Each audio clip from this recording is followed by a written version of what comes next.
The court has already disposed of the petition on 17th October itself.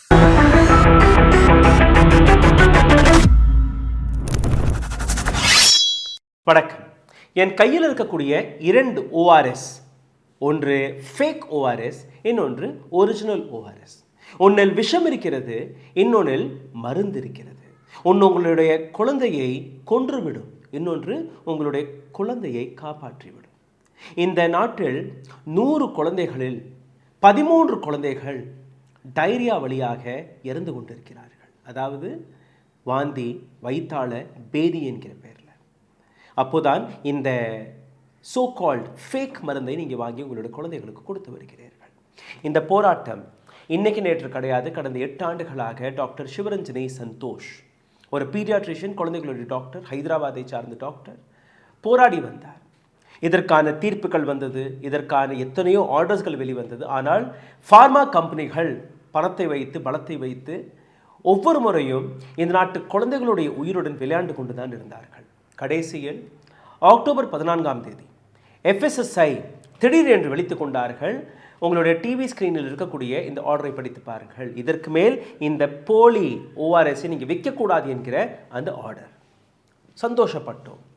Doctor Sivaranjani Santhosh மகிழ்ச்சி கண்ணீரை வெளிவிட்டார். ஒரு வீடியோவையும் போட்டிருந்தார். அதை பற்றி நான் உங்களுக்கு மிக ஆழமாக எடுத்து காட்டியிருந்தேன். ஆனால் அடுத்த நாள் அக்டோபர் 16ஆம் தேதி இதே கம்பெனி மீண்டும் ஒரு முறை டெல்லி ஹைகோர்ட்டுடைய கதவை தட்டுகிறார்கள். இந்த கம்பெனியின் பெயர் கினியூ, அமெரிக்காவை சார்ந்த ஒரு கம்பெனி, ஜான்சன் அண்ட் ஜான்சனுடைய சிஸ்டர் கன்சர்ன். இந்தியாவில் இந்த கம்பெனியின் பெயர் JNTL. இவர்கள் டெல்லி ஹைகோர்ட்டில் வாதாடிய வார்த்தை என்ன? இந்த போலி மருந்தை நாங்கள் ஏற்கனவே தயாரித்து வைத்திருக்கிறோம், 180 கோடி ரூபாய்க்கான பொருட்கள் இருக்கிறது, அதனால் அதை விற்கும் வரை எங்களுக்கு உத்தரவை கொடுங்கள். 180 கோடி ரூபாய் என்றால் ஒரு மருந்து 45 ரூபாய். இது மருந்து கிடையாது, விஷம்தான். இந்த விஷத்துடைய விலை 45 ரூபாய். The court has already disposed of the petition on 17th October itself. The ball is in FSSAI court. Now, if FSSAI continues saying Delhi High Court gave the stay order, it's literally bluffing. 180 கோடி என்றால் 4 கோடி இது போன்ற packets, 4 crores. அப்ப 4 கோடி குழந்தைகள் இதை குடிக்க போறார்கள். 4 கோடி குழந்தைகளுடைய உயிருக்கு உத்தரவாதம் கிடையாது. அந்த கோர்ட் கொடுத்த ஆர்டர், சிங்கிள் நீதிபதியுடைய பெஞ்ச், இந்த கம்பெனியுடைய நஷ்டத்தை நாம் பார்க்க முடியாது, அதனால் இதை நீங்கள் வித்துட்டு போங்க. 16ஆம் தேதி டெல்லி ஹைகோர்ட் FSSAI வெளிவிட்ட அந்த ஆர்டரை ரத்து செய்கிறது, இன்ட்ரிம் ஆர்டரை கொடுக்கிறது. அடுத்த 7 நாட்களுக்குள் நீங்கள் FSSAI-இடம் உங்களுடைய பதிலை தாக்கல் செய்யலாம், ஆனால் இதை நீங்கள் வித்துட்டு போங்க. ஏராளமான பத்திரிகையாளர்கள், ஏராளமான பெற்றோர்கள் டெல்லி ஹைகோர்ட்டுடைய கோர்ட் ஆர்டருக்கு எதிராக சோஷியல் மீடியாவில் எழுத தொடங்கினார்கள். அக்டோபர் 17ஆம் தேதி இதே டெல்லி ஹைகோர்ட் கொடுத்த அதே ஆர்டரை டிஸ்மிஸ் செய்துவிட்டு 15ஆம் தேதி இந்த ஆர்டர் FSSAI கொடுத்ததோ அதை இம்ப்ளிமெண்ட் செய்வதற்கான அந்த உத்தரவை போட்டது FSSAI-ற்கு இந்த ஆர்டரை கொடுத்தார்கள். எந்த ஆர்டரை நீங்கள் கொடுத்தீர்களோ அதை இம்ப்ளிமெண்ட் செய்யுங்கள். அதாவது இந்த 180 கோடி ரூபாய் கதை, 4 கோடி பேக்கெட்ஸ், இது எல்லாமே எங்களுக்கு தெரியாது, நீங்கள் ரிஜெக்ட் செய்யுங்க. இப்போ FSSAI-உடைய பக்கம் தான் இந்த பால் இருக்கு. 17ஆம் தேதி ஆர்டர் வந்தது, இன்னைக்கு தேதி 26. இன்னைக்கு வரை FSSAI என்ன செய்தார்கள்? டாக்டர் சிவரஞ்சனி சந்தோஷ் ஒரு வீடியோவை போட்டிருக்கிறார், தயவு செய்து கேளுங்கள். அதுக்கப்புறம் நான் உங்களுக்கு மற்ற விஷயங்களை எடுத்து காட்டுகிறேன். Matter is not sub judice anymore. The court has already disposed of the petition on 17th October itself. The ball is in FSSAI court. Now, if FSSAI continues saying Delhi High Court gave the stay order, it's literally bluffing. Okay, the ball is in FSSAI court and it has to implement the order of 15th October. Earnest request to the government of India and to the lawmakers, please allow only WHO recommended formula ORS in pharmacies, hospitals, clinics and schools. And even if they have to sell any liquid in the supermarket, It should not have ORS or anything similar on its label unless it is WHO recommended formula ORS. The law has to be strong. The worry is if it could go back on its order that it had given on 8th April 2022. Is there a possibility that it will do it again? That's the worry I'm having today. I didn't have it a few days back. I was very confident, but now I am scared. I am worried for the children of this country. Doctor Sivaranjani சந்தோஷை நீங்கள் கேட்டீர்கள். இன்னொரு வீடியோவை நான் உங்களுக்கு எடுத்து காட்டுறேன். இந்த வீடியோ ஃபோட்டோஸை நீங்கள் பார்த்தீர்கள்னா இன்னைக்கும் சந்தையில் ரத்து செய்யக்கூடிய பேன் செய்யக்கூடிய ஆர்டர் வந்ததற்கு பின்பு கூட 15ஆம் தேதி இந்த ஆர்டர் கொடுத்தார்களோ அதை இம்ப்ளிமெண்ட் செய்யும்படி 17ஆம் தேதி டெல்லி ஹைகோர்ட் இந்த ஆர்டரை கொடுத்ததோ அதற்கு பின்பு கூட இந்த போலி விஷம், இந்த போலி ஓஆர்எஸ் சந்தையில் இருக்கிறது, சூப்பர் மார்க்கெட்டில் இருக்கிறது, கெமிஸ்ட் கடைகளில் இருக்கிறது. இதை குடித்தால் என்ன நடக்கும்? ஏற்கனவே நான் 2 வீடியோக்களில் போட்டிருக்கிறேன். ஹை சுகர், ஒரு லிட்டர் ஓஆர்எஸ்எல் 13.4 கிராம் தான் இந்த சுகர் இருக்க வேண்டும். ஆனால் இதில் அதே 13 கிராம் வெறும் 200 ml இருக்கிறது. ஹை சுகர், 15 மடங்கு அதிகமான சர்க்கரை கலந்த தண்ணீரை நீங்கள் கொடுத்தால் என்ன ஆகும்? ஒரு குழந்தைக்கு வாந்தி வைத்தால பேதி போகும்போது அந்த குழந்தைக்கு அதிக சுகரை கொடுத்தீர்கள்னா அது இன்னும் அதிகரிக்கும். இன்னொரு கையில் இருக்கக்கூடிய இந்த WHO ரெக்கமெண்டட் ஃபார்முலாவை நீங்கள் கலந்து கொடுத்தால் மட்டும்தான் அந்த குழந்தைக்கு சரியாக அது குணமாகும். இன்னும் எத்தனை குழந்தைகளோட உயிரை நீங்கள் எடுக்க பார்க்கிறீர்கள்? FSSAI என்ன செய்கிறது? இது போன்ற ஏராளமான கேள்விகள் மக்கள் இன்னைக்கு கேட்டால் கூட FSSAI வெறும் வாய் வார்த்தை மட்டும்தான். ஒரு ஆர்டரை கொடுத்தால் போது விட்டுமா? அதற்கு மேல் வேற எந்த பொறுப்பும் உங்களுக்கு கிடையாதா? ஹைகோர்ட்டோடைய ஆர்டர் வந்துருச்சு, நீங்களே ஒரு ஆர்டரை கொடுத்திருக்கிறீர்கள். ஒரு கம்பெனி, வெளிநாட்டை சார்ந்த கம்பெனி 180 கோடி ரூபாய் 4 கோடி பேக்கெட்ஸ்களை இன்னைக்கு சந்தையில் விற்பதற்காக முயற்சி எடுத்து கொண்டிருக்கிறார்கள். விஷம் கலந்த விஷயம். இது நீங்கள் ஆரஞ்சு ஜூஸ் ஆகுவீங்க, ஆப்பிள் ஜூஸ் ஆகுவீங்க, அது வேற விஷயம். It's a juice. But ORS என்கிற பிராண்டு, மருந்து என்கிற பிராண்டு நீங்கள் விஷத்தை கலந்து கொடுக்கும்போது இந்த நாட்டில் இருக்கக்கூடிய குழந்தைகள் உயிரிழக்கக்கூடிய அந்த ஆபத்து இருக்கும்போது எப்படி இந்த கம்பெனிக்கு இந்த அளவில் லாபம் போய் கிடைக்கிறது? இந்த அளவில் இந்த கம்பெனிக்காக இது போன்ற FSSAIயில் இருக்கக்கூடிய அதிகாரிகள் வேலை பார்க்கிறார்கள் என்கிற ஏராளமான கேள்விகள் இருக்கிறது. இது முதல் முறை அல்ல. FSSAI இதே போன்று 2020ஆம் ஆண்டு ஒரு ஆர்டரை வெளியிட்டார்கள். முக்கியமாக பள்ளிக்கூடங்களுக்கு அருகே இருக்கக்கூடிய கடைகளில் தவறாக அட்வர்டைஸ் செய்த ஜங்க் ஃபுட் விற்கக்கூடாது. ஸ்கூல்லேருந்து ஒரு 50 மீட்டர் தொலைவில் இருக்கக்கூடிய எந்த கடையிலையுமே ஜங்க் ஃபுட் இருக்கக்கூடாது. இது FSSAIயோடைய ஆர்டர். என்ன நடந்தது? பள்ளிக்கூடங்களுக்கு அருகே இருக்கக்கூடிய அனைத்து கடைகளிலுமே அனைத்து விஷயங்களுமே விற்கப்படுகிறது. சரி, செப்டம்பர் 2023ஆம் ஆண்டிலிருந்து மார்ச் 2025ஆம் ஆண்டு வரை ministry of information and broadcast இவர்கள் கொடுத்த தகவல் படி நீங்கள் பார்த்தீர்கள்னா FSSAI அட்வர்டைஸ்மெண்ட் கோட் வழியாக மிஸ்லீடிங் ஃபுட் இருக்கக்கூடாது. அந்த பொருட்களை நான் வைத்திருக்கிறேன், இது எல்லாமே மிஸ்லீடிங் ப்ராடக்ட்ஸ். அது எப்படின்னு நீங்கள் பார்க்க போகிறீர்கள். அனைத்துமே மிஸ்லீடிங் ப்ராடக்ட். நீங்கள் உங்களுடைய குழந்தைகள் விரும்பி சாப்பிடக்கூடிய சாஸ், நீங்கள் மாம்பழம் என்று நினைத்து குடிக்கக்கூடிய மாம்பழ ஜூஸ், ஏராளமான பழங்களை போட்டிருக்கிறார்கள். திராட்சை இருக்கிறது, ஆப்பிள் இருக்கிறது, பல பழங்கள் கலந்ததாக இதை கூறுகிறார்கள். கோவா இருக்கிறது. என் கையில் இருக்கக்கூடிய இன்னொரு பாக்கெட் தேங்காய் தண்ணி, இளநீர், லீச்சி ஜூஸில் இளநீரை கலந்திருக்கிறார்களா? அதே போன்று பாருங்கள், பழம் வகைராக்கள் இதில் இருக்குது. இது எல்லாமே குழந்தைகள் விரும்பி சாப்பிடக்கூடிய பொருட்கள். நீங்கள் குழந்தைகளுக்கு விரும்பி வாங்கி கொடுக்கக்கூடிய பிஸ்கட்லேருந்து தொடங்கி நீங்கள் அன்னநாடு காலையில் தன்னுடைய பிரேக்ஃபாஸ்ட்டுக்காக சாப்பிடக்கூடிய பிரெட் வரை அனைத்திலுமே கான்சன்ட்ரேஷன்ஸ் இருக்கிறது. அனைத்துமே FSSAI இதற்கான லைசன்ஸை கொடுத்திருக்கிறார்கள், அப்ரூவல்களை கொடுத்திருக்கிறார்கள். இந்த அனைத்து பொருட்களை பற்றி நான் பேசுவதற்கு முன்பு நீங்கள் இதை பாருங்கள். FSSAI கொடுக்கக்கூடிய ஆர்டர்ஸ் அதில் அவர்கள் அமல் செய்கிறார்கள். 2019ஆம் ஆண்டு பள்ளிக்கூடங்களுக்குள்ள அங்கே இருக்கக்கூடிய கேன்டீன்ஸ்களில் இது போன்ற எந்த பொருட்களையுமே நீங்கள் விற்கக்கூடாது என்கிற ஒரு ஆர்டர், தன்னுடைய ஆர்டர். அதை மீறியும் இன்றைக்கும் நீங்கள் பார்த்தீர்கள்னா ஏராளமான பள்ளிக்கூடங்களில் இது போன்ற ப்ராடக்ட்ஸ்கள் விற்கப்படுகிறது. எந்த விதமான ஆக்ஷனும் கிடையாது. அப்போ எஃப்எஸ்எஸ்ஐயுடைய வேலை என்ன? ஒரு டாக்டர் 8 ஆண்டுகளாக இந்த போலி மருந்துக்கு எதிராக போராடிய பின்பு கூட, ஆர்டர் வெளிவந்த பின்பு கூட, இந்த ஃபார்மா கம்பெனியோடைய தைரியத்தை பாருங்கள். எந்த அளவில் இந்த கம்பெனி இன்னைக்கும் தன்னுடைய பொருட்களை தைரியமாக விற்று கொண்டிருக்கிறது.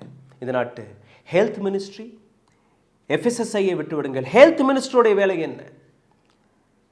What is the health ministry's duty in this country? Just imagine. What are we doing? இந்த இடத்துல நீங்கள் பார்த்தீர்கள்னா இதே எஃப்எஸ்எஸ்ஐக்காக நாம் கொடுக்கக்கூடிய தொகை, அதை நான் உங்களுக்கு எடுத்து காட்டுகிறேன். ஆனால் இந்த போலி மருந்தை அல்ல போலி விஷத்தை குடித்து as per UNESCO, UNICEF and WHO record, I am quoting, national crime record bureau of India, இது வந்து இந்தியாவுடைய ஏஜென்சி, NCRB, போய் படித்து பாருங்கள், உங்களுக்கு தெரியும்.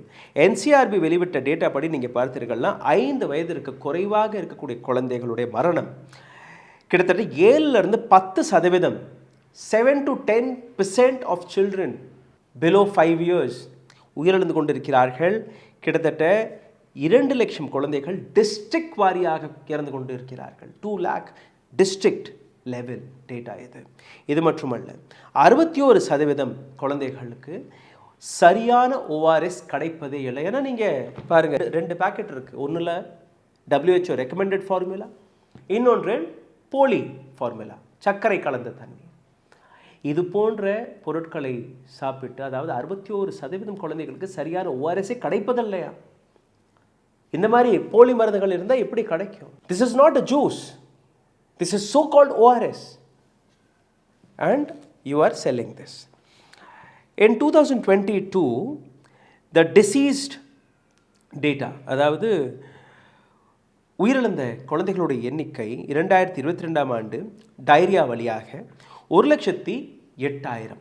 Integrated disease surveillance programme IDSP வெளிவிட்ட டேட்டா 2022ல 1,08,000. 2024ல this is increased almost double, 1,95,000 kids. உயிரிழந்த குழந்தைகளுடைய எண்ணிக்கை 1,95,000 குழந்தைகள். Is this not serious? And this company has the audacity to sell this product even today. FSSAIக்காக நாம் செலவழிக்கக்கூடிய மக்களுடைய வரிப்பணம் 2021ஆம் ஆண்டிலிருந்து 22ஆம் ஆண்டு வரை 288 கோடி ரூபாய் அவர்களுடைய பட்ஜெட். நீங்கள் சாப்பிடக்கூடிய பொருட்களை சரியா இல்லையா என்று கண்காணிக்கக்கூடிய இந்த அமைப்பு 22-23ல 300 crores, 23-24ல 574 crores, 24-25ல 620 crores, 25 and 26 இந்த வருடத்திற்கான budget is 525 crores. Additionally 130 crores is being expected, close to around 670-660 crores for this year. அந்த அளவில் செலவு செய்த பின்பு கூட எந்த விதமான பொருட்களை நாம் சாப்பிட்டு கொண்டிருக்கிறோம், அதை நீங்கள் இதற்கு மேல் பார்க்க வேண்டும். ஜப்பான் நாட்டில் இருக்கக்கூடிய ஒரு சட்டத்தை நான் உங்களுக்கு எடுத்து காட்டுகிறேன். இந்த வீடியோவை பாருங்கள். ஜப்பான் நாட்டில் ஒரு பொருளை நீங்கள் வாங்க போனீர்கள்னா அந்த பொருளுடைய ஃபோட்டோ எப்படி இருக்கும், அது அப்படியே சைஸ்லேருந்து கலர்லேருந்து எல்லாமே அதன்படி தான் இருக்க வேண்டும். நீங்கள் பொருள் வேறு, அட்வர்டைஸ்மெண்ட் வேறு என்று நீங்கள் காட்ட முடியாது. எதை நீங்கள் பார்க்கிறீர்களோ அந்த பொருள் தான் உங்களுக்கு கிடைக்கும் என்கிற அந்த விஷயம். ரெண்டாவது, ஒரு ஃப்ரூட் ஜூஸ் பாக்கெட்டில் உண்மையான ஒரிஜினல் ரியல் ஃப்ரூட்ஸ் இல்லை என்றால் அதை அவர்கள் அட்வர்டைஸே செய்ய முடியாது. They have to show it is an artificial juice. they cannot show this is a real juice. இங்கே நீங்கள் பார்த்தீங்கன்னா ரியல் ஜூஸ் போன்று இவர்கள் எடுத்து காட்டியிருக்கிறார்கள். ஜப்பான் நாட்டில் எந்த விதமான சட்டமும் கிடையாது. இங்கே எப்படி அமைப்பு இருக்கோ FSSAI இது போன்ற அமைப்பெல்லாம் கிடையாது. ஆனால் அங்கே இருக்கக்கூடிய கம்பெனிகள் மக்களை பார்த்து பயப்படுகிறார்கள், ஊடகத்தை பார்த்து பயப்படுகிறார்கள். மக்கள் கேள்வி கேட்பார்கள், மக்களுடைய நம்பிக்கையை உடைக்கக்கூடாது, மக்களுடைய நம்பிக்கை தான் மேலே என்று அங்கே இருக்கக்கூடிய கம்பெனிகள் சிந்தித்துக் கொண்டிருக்கிறார்கள். இந்தியாவில் இருக்கக்கூடிய கம்பெனி 4 கோடி பேக்கேஜ், 180 கோடி ரூபாய் எனக்கு ஸ்டாக்ல இருக்குது, அதை நாங்கள் விற்கிறோம்னு கோர்ட்டில் போய் வாதாடிட்டு இருக்காங்க. It's a fake ORS, right? உங்களுடைய குழந்தைகள் மிகவும் விரும்பி சாப்பிடக்கூடிய இந்த கிசான் ஜாம், இது மாதிரி பல பிராண்ட்லலாம் இருக்கும், நீங்கள் போய் பார்த்தீங்கன்னா கிடைக்கும். இந்த பேக்கெட்டை நீங்கள் பார்த்தீர்கள்னா அனானாஸ் பழம் இருக்குது, பனானா இருக்குது, ஆரஞ்சு இருக்குது, ஆப்பிள் இருக்குது, திராட்சை இருக்குது. அந்த படத்தை நீங்கள் பார்த்தீர்கள்னா ஏதோ எல்லா பழங்களையும் கொண்டு வந்து அதை கலந்து கொடுத்து ஒரு டப்பால் அடைச்சி கொடுக்கும்படி இருக்குது. இதை அட்வர்டைஸ்மெண்ட்டை நீங்கள் பார்த்துருக்கீங்க. இந்த real fruit jam, Kisan Jamna சொல்லிட்டு இருப்பாங்க. கிசான் மட்டும் இல்லை, அனைத்து ஜாம்களையும் நான் உங்களுக்கு எடுத்து காட்டுவேன். இதில் நீங்கள் பார்த்தீர்கள்னா இந்த ஒரே ஒரு பாட்டிலில் மட்டும் 40 grams ஃபார் 100 கிராம், 100 கிராம் ஜாமில் 40 கிராம் வெறும் சர்க்கரை மட்டுமே. 40 கிராம்னா எவ்வளோ தெரியுமா உங்களுக்கு? ஒரு டீஸ்பூனில் 6 கிராம் சர்க்கரை. அப்போது 8 டீஸ்பூன் ஒரு 100 கிராமில். இந்த பாட்டில் வந்து ஒரு 200 கிராம் தான். இதில் 16 டீஸ்பூன் சர்க்கரை இருக்குது. அப்போ நீங்கள் என்ன சாப்பிட்றீங்க? சர்க்கரையை மட்டும்தான் சாப்பிட்றீங்க. இது மட்டுமல்ல, என்னுடைய அடுத்த பொருளை பாருங்கள். Tropicana fruit juice, mix fruit juice, 180 gram இந்த டெட்ரா பேக்குடைய சைஸ். இதில் நீங்கள் பார்த்தீர்கள்னா mango, guava, apple, peach, apricot, banana, orange அனைத்துமே இருந்ததாக கூறுகிறார்கள். இந்த பேக்கெட்டில் 10.2% ஃப்ரூட் ஜூஸோடைய கான்சன்ட்ரேட் மட்டும்தான் இருக்குது. ஒரிஜினல் ஜூஸ் கிடையாது, ஒரிஜினல் பழங்கள் கிடையாது. அந்த கான்சன்ட்ரேட் கூட 10.2% மட்டும்தான். மீதம் இருப்பது தண்ணீரும் சர்க்கரையும். இந்த ஃப்ரூட் ஜூஸ் எந்த விதத்தில் உங்களுடைய குழந்தைகளுடைய உயிருக்கு பாதிப்பு ஏற்படும் என்று நீங்கள் பார்க்க வேண்டும். சுகர் மட்டுமே வெறும் 100 கிராம். இது வந்து ஒரு 200 ml பேக்கெட். இதில் சர்க்கரை மட்டுமே கிட்டத்தட்ட 11.9 கிராம், அதாவது 2 டீஸ்பூன். இதில் 4 டீஸ்பூன் சர்க்கரை இருக்குது. ஒரு குழந்தை, ஒரு 4-5 வயசு குழந்தைக்கிட்ட இதை கொடுத்தீங்கன்னா 200 கிராம் அந்த குழந்தை குடிச்சிருச்சுன்னா 4 டீஸ்பூன் சுகர் மட்டுமே சாப்பிடும். இன்னொரு ப்ராடக்ட் குழந்தைகள் ரொம்பவே விரும்பி சாப்பிடக்கூடிய இந்த ஜெலி ஜூஸ், லீச்சி. இந்த லீச்சி ஜூஸை பார்த்தீர்கள்னா இதுவும் 12-15% அந்த ஜூஸோடைய டேஸ்ட் மட்டும்தான். ஒரிஜினல் லிச்சி எல்லாம் கிடையாது. இதில் கோகோ, அதாவது இந்த தேங்காய் இளநீர் க்யூப்ஸ் போட்டிருப்பதாக சொல்லியிருக்கிறார்கள். அதுவும் ஒரிஜினல் கிடையாது. இது கலந்து ஒரு கெமிக்கலால் தயாரிக்கப்பட்ட ஒரு பொருள். இதில் நீங்கள் பார்த்தீர்கள்னா சுகர் கண்டென்ட் மட்டுமே ஒரு 100 கிராம் இருக்குது. அதே 11 கிராம், 2 டீஸ்பூன்.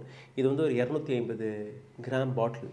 அப்போது 5 டீஸ்பூன் இந்த பாட்டிலில் சர்க்கரை நீங்கள் சாப்பிட்றீர்கள். நீங்கள் அன்னநாடு பயன்படுத்தக்கூடிய கெச்சப், டொமேட்டோ கெச்சப், இந்த பாட்டிலை நீங்கள் பார்த்தீர்கள் அப்படியே சுத்தமாக தக்காளி எல்லாம் பறிச்சுட்டு வந்து 100% தக்காளியால் செய்யப்பட்ட ஒரு சட்னின்னு காட்டுவார்கள். இதில் நீங்கள் பார்த்தீர்கள்னா இந்த பாட்டிலில் இருக்கக்கூடிய விஷம் ஹை சுகர். 100 கிராம் இந்த பாட்டிலில், இது வந்து ஒரு 200 கிராம் போல் இருக்குது. இந்த 200 கிராம் பாட்டிலில் கிட்டத்தட்ட 80 கிராம் சர்க்கரை மட்டுமே. just the sugar alone is 80 grams in 200 gram bottle. இதில் டொமேட்டோ எவ்வளோ யூஸ் பண்ணியிருக்காங்க? Again tomato concentrate 42%, not 100%. இதனால் என்ன பாதிப்பு அதையும் நீங்கள் பாருங்கள். 40 gram per 100 grams of sauce நீங்கள் சாப்பிடும்போது டயபெட்டிஸ், வெயிட் ரிஸ்க், உங்களுடைய வெயிட் அதிகரிக்கும். அந்த விஷயம் இதில் இருக்குது. லோ ஆன் டொமேட்டோ பேஸ்ட், இந்த பிரச்சனையில் நீங்கள் பார்த்தீர்கள்னா இதில் திக்னர் கலந்துருக்கிறார்கள். டொமேட்டோ ரிச் திக்னர்ஸ் இருக்குது, தண்ணீர் இருக்குது, சுகர் இருக்குது. 211 சோடியம். திஸ் ட்ரிகர்ஸ் அலர்ஜிஸ் இந்த கிட்ஸ். குழந்தைகளுக்கு அந்த எனர்ஜி, அந்த சொரியக்கூடிய அரிப்பு ஏற்படும். ரைட். திக்னர் 1442.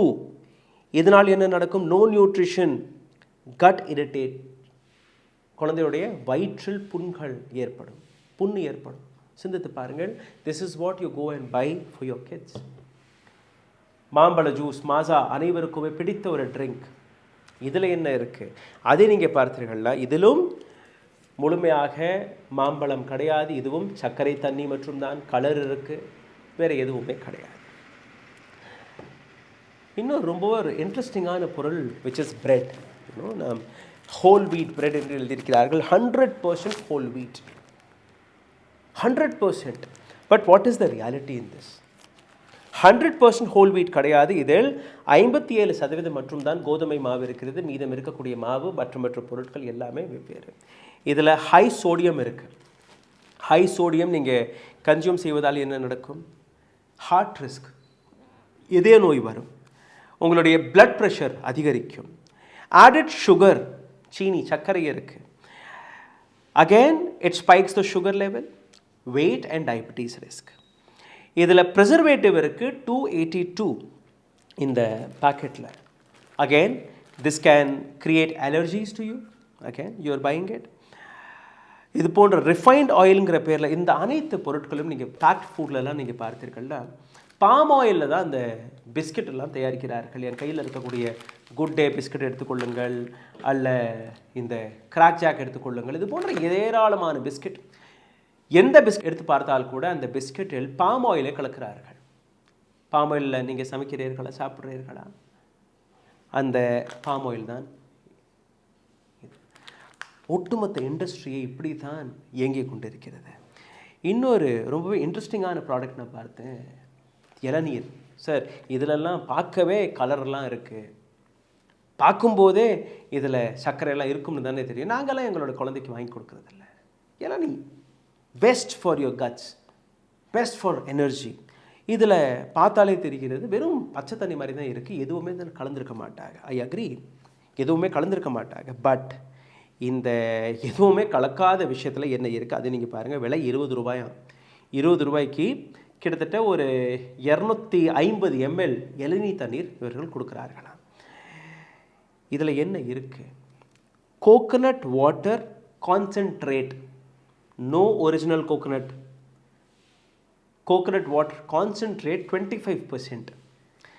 மீதம் சுகர் 100 mlக்கு 4.2%, 2 gram, which is for 250 ml it is close to 13 grams, which is more than 2 teaspoon. 2 teaspoon சர்க்கரை இதில் இருக்குது. இந்த பொருளை நீங்கள் பார்த்தீர்கள்னா இதில் கலர் இல்லை, கிளியர் வாட்டர் தான். ஆனால் this is not advisable for your children. தெளிவாக இருக்கிறது. It is better to buy a original coconut water. 60-70 ரூபா. ஒரு விஷயத்தை நீங்கள் புரிஞ்சுக்கோங்க, சாப்பிட்ற பொருள் எது சீப்பாக கிடைக்கிறதோ 20 ரூபாய்க்கெல்லாம் கொடுக்க முடியுமா? இதை பார்த்தாலே நீங்கள் வாங்கக்கூடாது. நேச்சுரலாக எந்த பொருள் எப்போ கிடைக்கிறதோ, மாம்பழம் சாப்பிடணும், மாம்பழ சீசனில் சாப்பிடுங்க. வருஷம் முழுவதும் கிடைக்கக்கூடிய இந்த மாசா கான்சென்ட்ரேட் மட்டும்தான், சர்க்கரை தண்ணீர் மட்டும்தான். இப்போ இது அனைத்திற்குமே லைசன்ஸ் கொடுத்த கம்பெனி யாருன்னா FSSAI. 300 கோடி 600 கோடி இப்போ 680 கோடி ரூபாய் வரை நாம் பட்ஜெட் போட்டு கொடுக்கக்கூடிய அதே நிறுவனம். இந்த விஷ பொருளுக்கு தடை போட்டதும் அதே கம்பெனி, லைசன்ஸ் கொடுத்ததும் அதே கம்பெனி. இப்போ தடை போட்டு இந்த பொருட்களை சந்தையிலிருந்து எடுக்காத கம்பெனியும் இதே FSSAI தான். அப்போ சிந்தித்து பாருங்கள், எந்த விதமான நாட்டில் நாம் வாழ்ந்து கொண்டிருக்கிறோம். சரி, இப்போது டாக்டர் சிவரஞ்சனியுடைய ஒரு வீடியோ நான் உங்களுக்கு எடுத்து காட்டப் போகிறேன். இத்துடன் இந்த வீடியோவை முடிச்சு கொள்ளலாம். உண்மையான ORS அதை எப்படி சாப்பிடணும், எந்த ஃபார்முலா, எப்படி அதை உணரும் என்கிற அனைத்து விஷயத்தையுமே டாக்டர் சிவரஞ்சனி அவர்கள் எடுத்து காட்டியிருக்கிறார். தெலுங்கு மற்றும் ஆங்கிலம் இரண்டிலையுமே அவர் பேசியிருக்கிறார். நான் தெலுங்கில் அவர் என்ன பேசுகிறார் அதை மட்டும் நான் உங்களுக்கு போட்டு காட்டுறேன். நீங்கள் பாருங்கள், டாக்டர் சிவரஞ்சனி இதை பற்றி அல்ல எந்த விதமான ORSஐயும் நீங்கள் உங்களுடைய குழந்தைக்கு கொடுக்கணும் என்கிற அந்த விஷயத்தை எடுத்து காட்டியிருக்கிறார். பாருங்கள். ఇది 4.2 గ్రామ్ ప్యాకెట్, ఇది 21 గ్రామ్ ప్యాకెట్. దీని మీద చక్కగా రాసి ఉంటుంది మీకు ఎలా వాడాలో. WHO రికమెండెడ్ ఫార్ములా ఓఆర్ఎస్ ఇది. ఓకే, సో ఈ 4.2 గ్రామ్ ప్యాకెట్ అయితే 200 మిల్లీ నీళ్ళల్లో కలపండి. ఇలాంటి ప్యాకెట్లు 21 గ్రామ్ ప్యాకెట్లు అయితే లీటర్ నీళ్ళల్లో కలపండి. మన ఇంట్లో 12 గంటల వరకు ఇవి ఉంటాయి పాడవకుండా. ఫ్రిడ్జ్ లో అయితే 24 గంటల వరకు ఉంటాయి. అవసరమైనప్పుడు కొంచెం కొంచెం తీసుకుని ఇవ్వండి. అంతేకాని కొంచెం పొడి కొంచెం నీళ్లు ఎప్పటికప్పుడు కలపటం సరైన పద్ధతి కాదు. అది చాలా రిస్క్ అవుతుంది. நிச்சயமாக இந்த வீடியோக்கு பின்னாடி ஏராளமான ரிசர்ச் இருக்குது, ஏராளமான டேட்டா அனலைசிஸ் அனைத்துமே நாங்கள் செய்திருக்கிறோம். இந்த வீடியோவை பகிருங்கள். காரணம், இந்த நாட்டில் இருக்கக்கூடிய ஏராளமான குழந்தைகள் அவர்களுடைய உயிருக்கான பிரச்சனை இது. இந்த வீடியோவை பகிருங்கள். உங்களுடைய கருத்துக்களை கீழே கமெண்ட் பாக்ஸில் எழுதி விடுங்கள். இதை தாண்டி எங்களை சப்போர்ட் செய்ய நினைக்கக்கூடிய நபர்கள் உங்களுடைய டிவி ஸ்க்ரீனில் தெரியக்கூடிய இந்த QR கோடை ஸ்கேன் செய்து எங்களுக்கு உங்களுடைய ஆதரவுகளை அனுப்பலாம். நன்றி, வணக்கம். ஊடகம் கார்ப்பரேட் அரசியல்வாதிகளின் கைப்பாவையாக அடிமைகளாக இருந்தது போதும். இனி சாட்டை எடுத்து சுழற்றும் நேரம் வந்துவிட்டது. ஊடகம் பொதுமக்களாகிய உங்களுக்காக உங்களாலேயே இயக்கப்பட வேண்டும். ஊடக சுதந்திரத்திற்காக உங்களின் பங்களிப்பை இன்றே அளித்திடுங்கள்.